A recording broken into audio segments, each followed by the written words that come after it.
So check this out, just stopped here just outside of Monto, just on our travel trip, and you can see the silo art behind us. Yeah, pretty specky, isn't it? Spectacular artwork there. Rach has taken a few photos of that, but I'll just get it on film.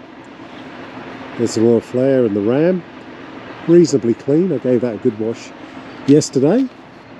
We just walked down here, gives you a little bit. It's part of the Silo Trail, which goes all over central and west Queensland. Just go past the Ram. Some other visitors there, just having a look. And just over here, this is typical of what you can find just outside country towns. You can buy your own sort of fruit and veggies. So garlic, ginger, potatoes, sweet potatoes, lemons, limes. Rach is just having a quick look and see what she can get. All these eskies here. So yeah, she's going to get some provisions for us. Anzac biscuits, homemade, local honey.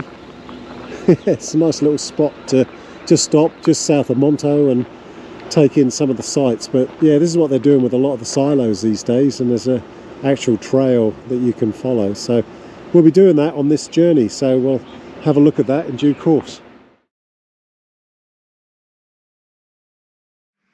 Check this out, Cania Gorge Caravan Park, or Tourist Park it's called. And we got our setup behind us, and it's the second time where you can hear the birds in the background. Beautiful spot this. We came here a couple of years ago. Life has moved on a fair bit since then. We're doing a couple of bushwalks this morning. Quick battery change and looking back the other way. Great atmosphere here, very peaceful. Cania Gorge Tourist Park. Okay, on our way for a couple of gorge walks, looking forward to it. So here we go. There's quite a few walks you can do. We're going to take some pretty modest ones today, probably about 5 to 6k round trip. So they've got it all marked out here. Bigfoot 50 meters, 200 meters, 900 meters, but that's really the start of the walk itself. So we're going to have a look at a couple of these sites, but we're not doing the long one to Castle Rock because that is about 20 kilometers round trip, so we haven't got time nor the energy to do that one today. So commencing on the walk, they give you some information here about how the gorge was formed, the wildlife and the fauna and vegetation that lives here. Bit of history, stories within the zone, must be indigenous markings on the pathway as well. Changing times, gold was discovered here. Fire risk, obviously there's snakes and poisonous creatures as you would expect in the bush, but also beautiful wildlife as well. King parrots, kangaroos obviously, wallabies, pythons. So yeah, lots of information before we get going, and they give you a bit of a map here as well. So yeah, there's going to be some nice sights. I've got a lot of confidence about today's walk, and that's the start of it right over there by that green sign. Here we go, Dripping Rock. We made it. We're going to head to the overhang just a bit further up. Carved out of limestone 6 million years ago. So it's a lovely walk through the rainforest. You got this purpose-built man-made bridge. The upper fairway here. Beautiful gorge in the background. Very peaceful. It's probably around 18 degrees in the shade and 26 degrees when you're out in the sun. Absolutely amazing. Just look at those formations. But it's so peaceful here. Absolutely fantastic. So I don't know if you can see that, but they're Aboriginal Indigenous art works and handprints. I just walk a little bit up here, and although these formations have, you can just see them, there's lots of handprints all over the rock formations here, and quite rightly they've even close up to the edge there. So there's probably a bit of history around the rationale and the meaning behind those. I'll have a look for that after, but I didn't just pick that up. Absolutely amazing. So obviously a culturally significant place, this, under this rock. Amazing. So we made it to the end of the track. This is the overhang, so words can't do it justice. Absolutely beautiful day today. Let's have a quick look. We're not going to wander up there, but you can get the idea with the overhanging rock. It's just like a prehistoric, almost rainforesty landscape, and we're going to do a U-turn here and head on back. Very Jurassic World, yeah. but if you sort of pan around, you can see how beautiful and peaceful it is. Temperature's lovely. It's about, let's say about 18 degrees or so. Lovely cool air coming through. Anyway, we'll head back now. Dripping rock. So we're on the way back. We couldn't hear this. If I stay quiet now, you can just hear it.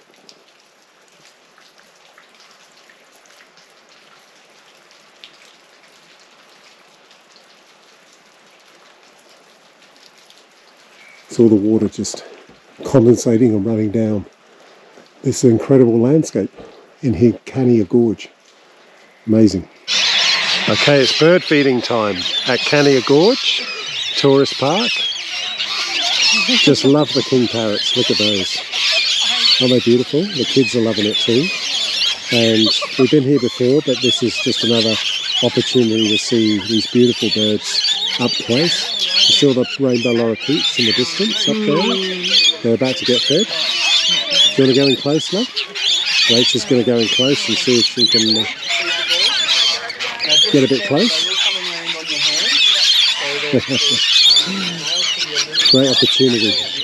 And there's some kookaburras up there as well. They're all up in the trees. There you go.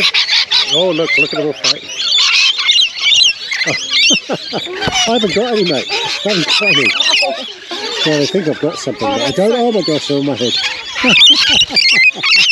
Ow, ow. I haven't got anything, mate. I haven't got anything. There you go. There you go. Up close, eating out the hand. How good's that? They're all fighting, really. Wow. It's good to get some king parrots, though. Aren't they beautiful? Oh dear. You don't get this close to the parrots, do you? No. There you go. Sitting here with the old mate. Two mates. It's aggressive time here with these two guys. They're really fighting over each other, and the shores are pretty sharp. The claws are pretty sharp. Who's on my head? A female king parrot by the look of it. Is she coming down? Oh, there she comes. There you go. Oh, it's a juvenile maybe. I don't know. Just a little Snow Peak imitation one there. So we got that sorted out. Got the back of the truck sorted. And we've been going around and trying the portable fridge in the back of the truck. And we don't have a dual battery system. But what we do have is the Bluetti here. So the Bluetti's running at about 54%. It's been going for about 3 days non-stop, so that's not too bad. And because we're on a powered site, we'll boost that before we go off grid again. Now if I can get, I suppose, a week running that fridge out of a Bluetti, I'm happy with that. This is the site tonight, so very peaceful. Everyone's got their fires going. Look around here, we've got at least 3 fires going. I reckon there'll be more as the night goes down and the cool air comes in. But yeah, I really like this caravan park. This is the Cania Gorge Tourist Park, and I like it because you've got space. These are not campsites next to us. These are evacuation areas and open areas. So there's good space between all the vans, and just gets that feeling of openness that you don't get in other caravan sites where they cram you in. And the location, I mean, that's the gorge right up there. You've got bird life, parrots, sulphur-crested cockatoos. Just been for bird feeding. It's an absolutely wonderful site. So yeah, Mrs. and I are just going to have some dinner, have a couple of G&Ts, sitting in front of the fire. Doesn't really get better. Here we go. Dragon's Rock, or Dragon's Blood Rock. We don't know the name of it. We'll confirm later. But yeah, here we are. There's Rachie there having a little climb.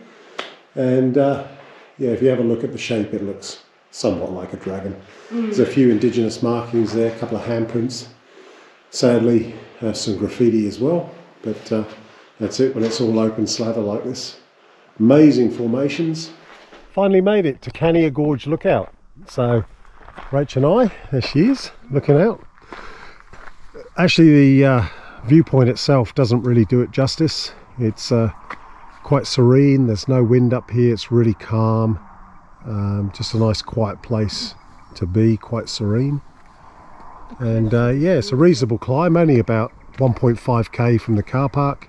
You can go on and do a 10-kilometre walk to the Castle Point Lookout. We won't be doing that today, not enough time, so we'll head back over the road to the other side of the gorge, over that side, and go and have a look at some bat caves, and we'll maybe take some footage over there. But yeah.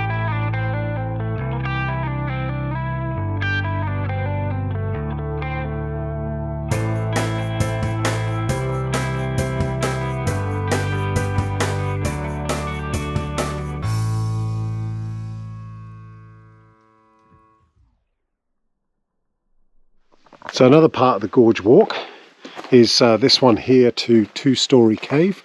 Just look at the rock formations here, where the sandstone and the granite have come away from the main part of the rock. It's absolutely incredible.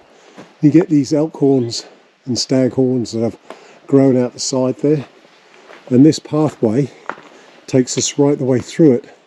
They reckon there's a bat population in here, insectorious bats, feeding off insects and grubs, and there's a type of orchid that grows in here as well. It's called the king orchid. So yeah, real fascinating place. The rock formations are absolutely fantastic. Yeah, so anyway, it's a bit of a 1.5k loop back to Cania Gorge car park, and you can see the pathway ahead there. It's what they call King Orchid Cave, and so named after the orchids that allegedly grow here. Maybe that's them, not in flower of course, that grow out of the sides. But you can walk right up here to the crevasse, so we'll have a little sticky beak. Look at these rocks that have fallen down into the crevasse over the years. Unbelievable. Getting out of breath, but we're climbing up. And yeah, we'll go around the edge, and wow, there we go. Look at that, beautiful. What a lovely spot, quite unique to get up here. Two-storey cave. You have to climb up to get to this bit. You can climb right up into the cave itself. There is a species of bat that lives up here, but I suspect they're well deep in the crevasses now, and we're not likely to see them. Yeah, you can look sort of through there, and you can climb up through the opening here. It's a little bit tricky to get up, but you know, there's the opening. You can see Rach just in the distance there. She's not coming up, but it does open up, and that's why it's called two-storey cave. I'm not going for a crawl up there, I can tell you. But anyway, gives you an idea. Interesting rock formation, if nothing else. The legendary Bigfoot at Cania Gorge National Park. You can just see the foot behind me. That's about it. Only about 50 metres, the birds are chirping. It's that close to the park. But anyway, thought we'd show it to you anyway. Worth seeing, I suppose, on a good day. Just check out these apostle birds. They're attacking the kookaburra, or at least keeping him honest. I don't know what it is. I don't know if the cookie's injured or whatever, but it looks like they're all pecking him at the back there. I don't know what's going on. Anyway, he's scuttled off. And here they are. These guys are like noisy miners on steroids. They hunt as a pack. Look at them go. Apostle birds. Little buggers. Anyway.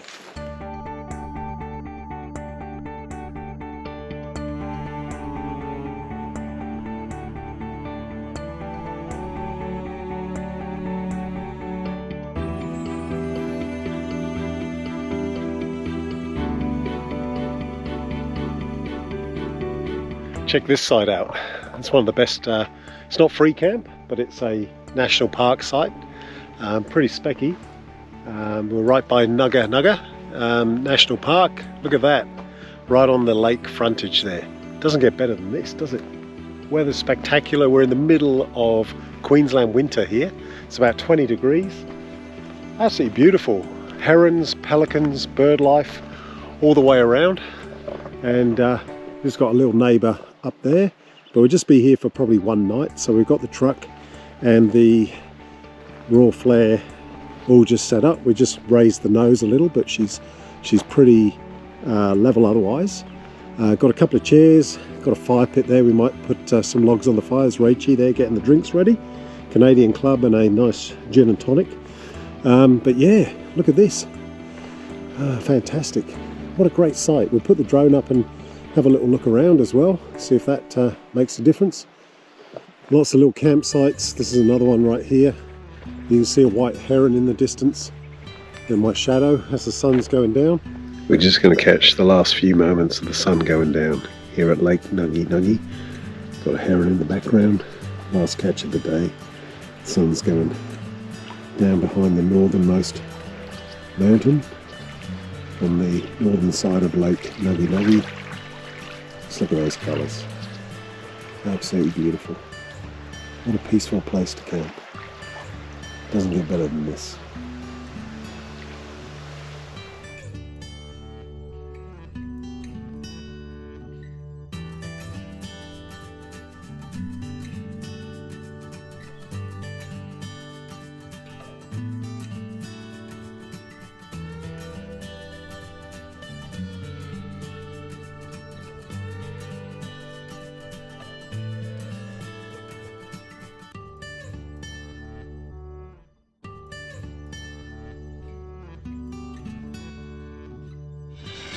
Look at this as a morning to wake up to.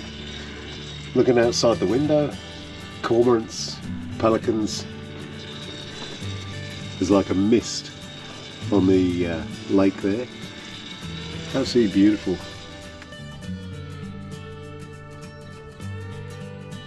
Yeah, I've got to admit, it's pretty chilly out here. There's a couple of herons up there in the deadwood trees. Very peaceful, but absolutely freezing. Lovely and warm in the van. Got the gas heater going.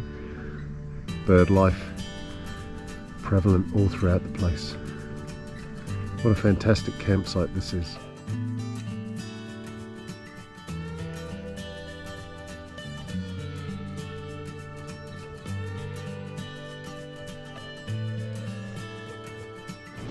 Now you can talk. So this is our little road. It's actually not too bad, but there have been a couple of scary, like not scary, but hairy moments, like some pretty sort of... Leaving Nuga Nuga. Yeah, Nuga Nuga. Nuga Nuga, sorry. Nuga Nuga, sorry. yeah, so... Nuga Nuga. Oh boy, driving. Hello. So yeah, there's a few ruts. I think there's one coming up there, so with a four-wheel drive and an off-road or semi-off-road caravan you'll be fine, but this is an example of one coming up. So you can imagine in the wet season you might get a little bit of wheel spin or whatever.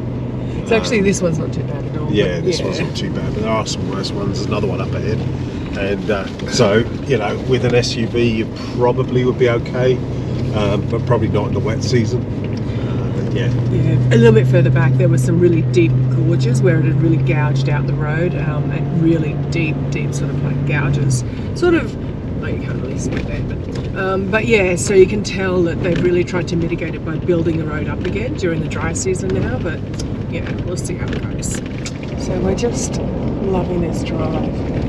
I don't know if you can pick it up, I don't know if I can zoom on this, but over there in the distance we've got the beautiful mountains of the Blue Range, Great Dividing Range, which is the Carnarvon part that we're looking at there.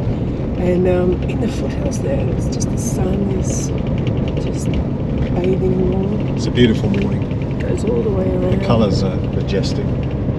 And we're heading on this unsealed road to Carnarvon Gorge National Park. We're going to do half a walk today, well, it'll be a big walk, but it'll be half a day, and then we'll do half a day tomorrow, then move on. There's some beautiful cattle coming up as well that we can see them. Oh yeah. Just walking along this path actually.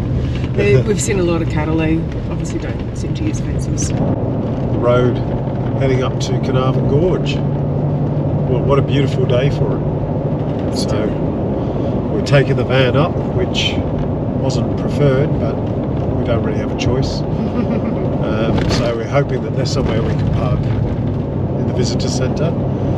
Been told there's space for big rigs and trucks and coaches, so we should be okay. We'll find out when we get there. Carnarvon Gorge, we made it. Just on the start. It was a bit hairy getting up here, but this is the what we got to look forward to. A bit of a few stepping stones there. Oh, look at those pebbles. Yeah, beautiful. Look at that. We'll take many more sort of periods of footage on the way up, but it's lovely to be here. The water's crystal clear, maybe a chance of a platypus, we'll see. And we're heading up to one of the bluffs, which has got amazing views apparently. Look at this, fantastic. So in the summer this would be beautiful. I don't fancy going in there now though.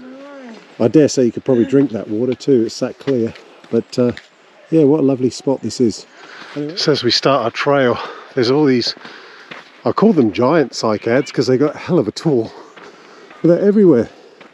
Assuming they're naturally growing here, but we're steadily going uphill. But what a lovely peaceful walk this is, and we chose the right day I think with the weather, because I dare say it's going to turn. There's some of the bluffs in the background. We'll be going up one of those shortly. No drones of course in this national park, so won't get any aerial footage, but anyway, we'll see what we can do with the GoPro. That bluff in the distance is where we're climbing, so we're going to go up all these steps, and there's some ladders apparently as well, so yeah, interesting times. We'll see how we go. The next 300 meters is very steep and rugged, recommended only for the physically fit. Wow. Rachel's having a crack first. I don't know if you can see that with the sun, but we've got a series of ladders and other obstacles to overcome as we go up this gorge. Should be interesting. Probably doesn't do it justice, but this is pretty steep, this part. Rachel's snaking around. There she is. And I'm terrified. And she's terrified of heights, so not for the faint. I'm putting this on for the sound of the currawongs. They're all around this place, aren't they, love? They're so beautiful. Yeah. There's one, pied currawong. It looks like a magpie, but it's not. Pied currawongs. Yeah. There they go. Yep, all territorial. Yeah. Anyway, we're on our way to the bluff. We made it up the steep hill. Nearly killed me. And nearly killed poor old Rachie. Oh, she's behind me. I just nearly killed me. There you go. Balimba Bluff lookout. Look at that. Feels like you're on top of the world. It's stunning. Yeah. It's unbelievable. Amazing. It's like very peaceful. Yeah. Oh, wow. And here we go. I couldn't tell you. Well, it reminds me of the Blue Mountains a bit. You know, almost like you could stick the Three Sisters there. There we go. Gives you a little bit of information about it. Moss Gardens, Battleship Spur. Yeah, it looks like the front of a battleship, I suppose, with the anchor point and everything else. Wow. Well, it was worth it. It was a steep climb, but here we go. We made it. And there's the campsite right down the bottom. You can see it. The roof of Queensland. The roof of Queensland. Looking out over this range and bluffs. That's so beautiful. It says the home of the rivers, the plateau of the Canarvons, are watershed of some of Australia's major river systems. Yeah, so a little bit of information there. We are here right in the middle of Carnarvon Gorge. It was worth it. No love. Yeah. The Central Queensland Sandstone Belt.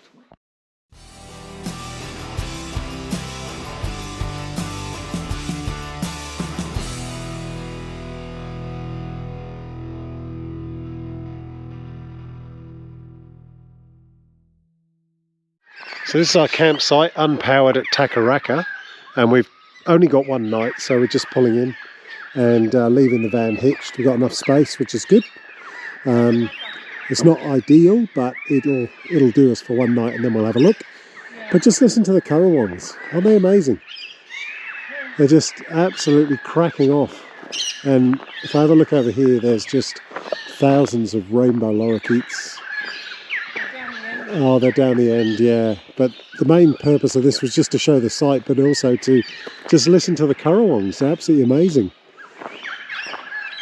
Absolutely amazing song they've got. There you go. And there's one. Pied currawong. Tame.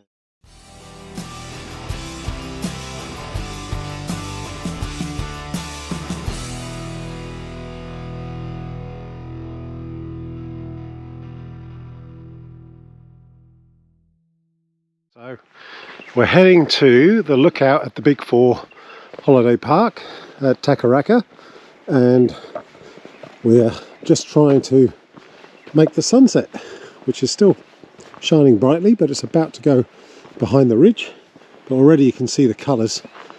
A lot of solar panels down there too, but pretty specky. But we'll follow this path up and hopefully get some more footage in just a minute and get some nice nice colours. So we're at the lookout, Takaraka Holiday Park, and one of the locals just put us onto this one, and it's a nice way to round out the day. Yeah, it's been a busy day, a bit of a hike to get up here, but here we are.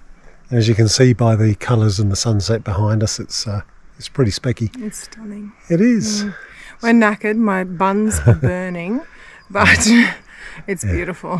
Yeah. Yeah. All right, that sun's just about to go down, so let's see the changing colours. I won't leave the GoPro running, I'll just shut it off, and you can see the colours already starting to change. But as soon as that sun goes down, it'll go probably a more sort of crimson colour. And we'll say goodbye to Takaraka and Carnarvon Gorge Park. It was a lovely stay, but we had to move on to Roma to replace our caravan batteries, which had unfortunately expired at the park itself. We made the most of our stay at Roma, and we headed out to Mucka and spent a great night at the Mucka Pub, where Rach celebrated her birthday. She really got down and had a good shindig with the crowd and the music, and we made the most of our stay before heading back to Miles and staying at the legendary Possum Park. We're here at Possum Park, and we're on a old World War II munitions area, and we are going to have a quick look around on a bunker walk. So just turn it around so you see where we're going. Nothing exciting at this stage, but there's all these old bunkers and munition dumps. So we're going to have a look around and see what we can see. It's got historical significance, this place. So yeah, Possum Park, just north of Miles, probably about 20 k's north of Miles. And we're here for one night, maybe two. We'll see how we go. So we're on bunker 5. There is literally about 30 of these bunkers, and they're all locked up from the Second World War. They're all munitions, I guess, storage, and they're well spaced out. There's many more. There's another bunker I can see just down with the chimney or the vent sticking out the roof there. And obviously the intent is that if one goes, there's enough separation that it doesn't blow the other bunkers up. Now, bunker number 9 is apparently open, so we're going to walk around this, about 3.5 kilometres. It's a nice walk, nice day. We'll put the drone up afterwards and have a little look from the air. But the whole intent was that the munitions were stored at Miles to be out of range of the Japanese bombers during World War II. So hence the munitions were brought out by rail and by truck. So well away from aircraft carrier threat of bombardment. So there you go. All right, so we come to bunker number 9, and this is open for visitors. So this is going to be quite fascinating. Let's go and have a look. We haven't been here before, so this is what one of the bunkers looks like inside. Oh, quite echoey. Yeah. But anyway, it's just like an old, yeah, it just smells a bit musty. It's very cool in here, a bit echoey. It's actually, it's not that exciting, to be honest. It's just a big, I suppose, reinforced shelter, solid concrete base. I guess it would have been absolutely stocked full with munitions, as they all would have been during World War II. Smaller before. Yeah. A lot smaller. Yeah, I actually thought it would go in a lot bigger, but it hasn't. And you can see that they once had these vent holes here. They're all covered up now to obviously allow gases or whatever to expand and the heat to get out. But yeah, really interesting. A lot of history around this place. But there's about 30 of these bunkers, and they all are very similar. I wonder I don't know what this would have been. It looks like a shoe scraper, but I'm sure it's not. Well, they turned 2 more. So this is 9, and then they turned 10 and 11 into some kind of accommodation and restaurant. Yeah, but that's not opening. No. So anyway, bunker number 9. This is the one that's open. They've left it open for visitors to have a look at. Don't know what this pipe is for. Could be water, could be gas, who knows. Anyway. Might be some history of it a little bit further up, and I'm curious about this too. Maybe it was a gas cylinder that stood on there. There was obviously a railway sleeper here for the trucks to pull up and just lean up against and unload the munitions, or load up the munitions. Yeah.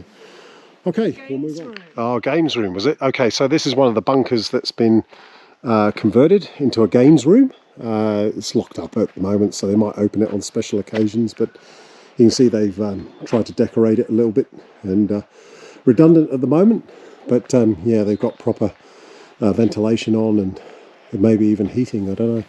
But still, same principle, same size, but yeah.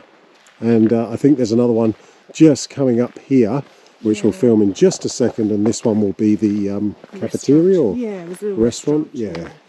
Look at that opposite too. That's That obviously must more be the modern. kitchen. Maybe a kitchen, Yeah. so they turned one of these into like a restaurant type situation. They used to get loads of visitors coming up here years ago. Not anymore apparently, so it's more of a caravan park now. And we can't see in because it's all barricaded off, but I'll go up and have a quick look. But yeah, you can see they've made a bit of a deck out of the place. Let's go up and just see if we can see through the window. But they've converted, again, one of these bunkers, and you can see some tables in there. Yeah, welcome to Possum Park inside. Not sure if you can see it or see the reflection, but there's a few tables and chairs in there, I imagine. It looks like a bit of entertainment, but yeah, now long redundant. So, oh, they're toilets. Fantastic. Just in case you need to go halfway around the track.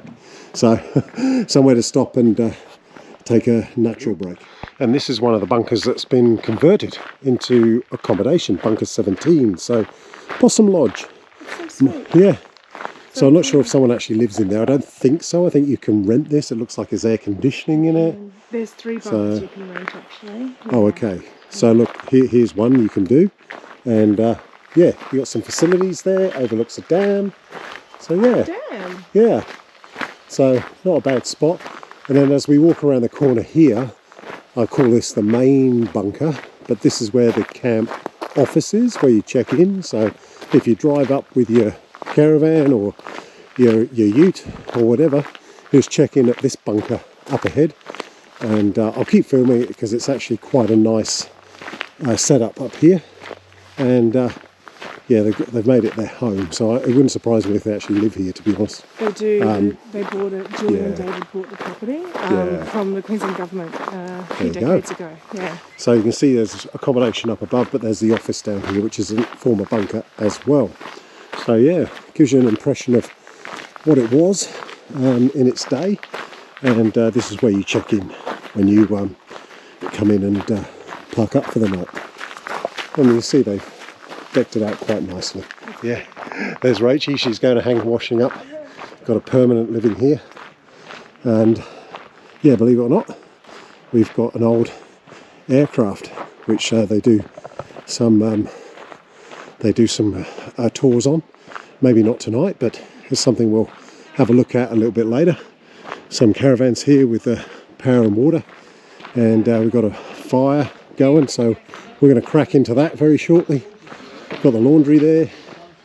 Yeah, we'll go and get some drinks and gather around. And yeah, got a little souvenir shop, and we're going to just visit the facilities. Hey, how you going? There's our van over there, so we've done a 3.5k loop, and we'll film that in just a sec. Powered sites, unpowered sites, we're going unpowered, $20 a night, which isn't too bad. I'm going to pay a quick visit to the facilities, and then we'll film a little bit on where we're staying tonight. Yeah, so at this Possum Park, they've got everything. There's a bush chapel here, if that's something that you'd like to partake of.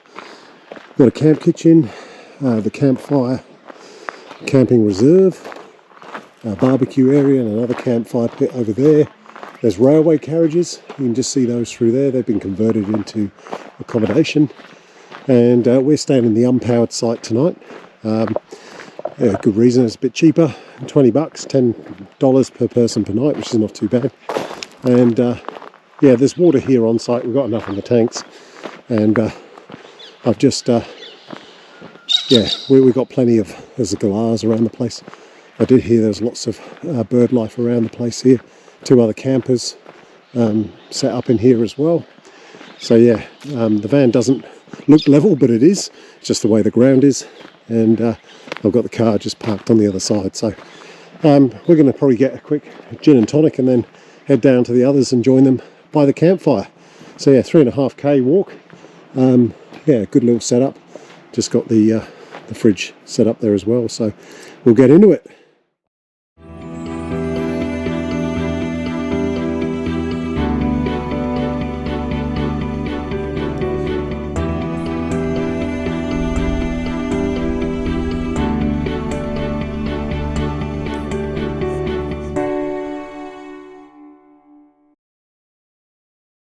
I think it is just outside Kingaroy. That's our van in the background.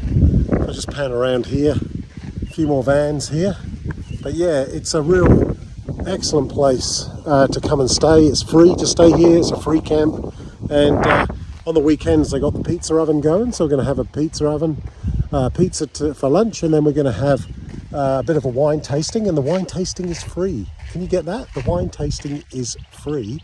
And of course we'll feel obliged to buy a bottle, but why wouldn't you when you've just got the opportunity to grab a couple of wines? Jeez, but what a great space this is. You know, it's free to stay here, no obligation, of course. Many people may not, but you know, we'll be staying here for a couple of days, enjoying the sights and the sounds just outside Kingaroy.